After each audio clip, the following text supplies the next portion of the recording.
गमगीन करने वाली घटनाक्रम सामने आई है। वलसाड़ जिले के कपराड़ा तहसील की ये घटना है। कपराड़ा तहसील के रोहियाड़ जो गांव है वहां पर पांडव कुंड आया है। वहां पर वापी के बीएस कॉलेज के स्टूडेंट रिक्शा करके घूमने के लिए गए थे और वहां पर नहाने उतरे और नहाने उतरने के बाद 4 स्टूडेंटों की वहां पर डूबने से मौत हो गई और एक जो स्टूडेंट है बचने में कामयाब हो गया। पूरी घटनाक्रम को लेकर तहसीलदार कपराड़ा के जो भी घटनास्थल पर पहुंचे हैं, पूरी घटना को लेकर देवराज वानखेड़े जो डूबते डूबते बचे हैं, क्या कहना है पूरी घटनाक्रम को लेकर, सुनिए सिर्फ जनता आवाज़ भारत पर।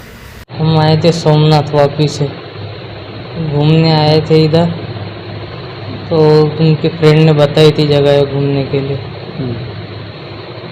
तो पहले 2 जन आए थे नहाने, मैं उनको पानी दिखा रहा था कितना ज़्यादा है इसमें। तो मैं थोड़ा सा आगे गया तो बहुत पानी था, उनको बताया इधर ज़्यादा पानी, इधर का वो किनारे पर नहा रहे थे तो उनका पैर स्लिप होके वो अंदर आ गए पानी के अंदर। मैं बचाने गया तो 2 और जन आए थे, उनको तैरना नहीं आता था और उनके साथ मैं भी नीचे जा रहा था।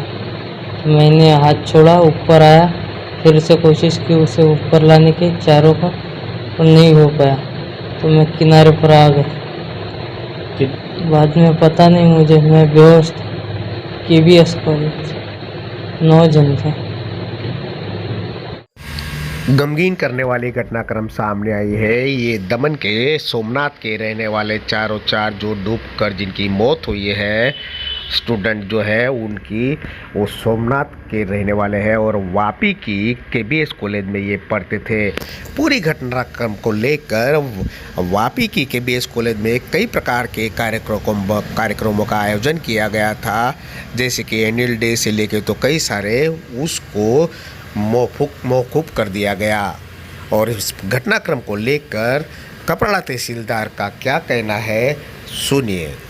आज रोज वापीथी प्रवासे आवेला 5 ઈસમો પાંડવ કુંડમાં નદીના કોલક નદીના નહાવા જતાં ડૂબી ગયેલ છે।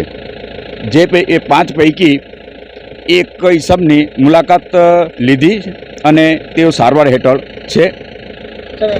4 છોકરાઓના મોત થયા છે।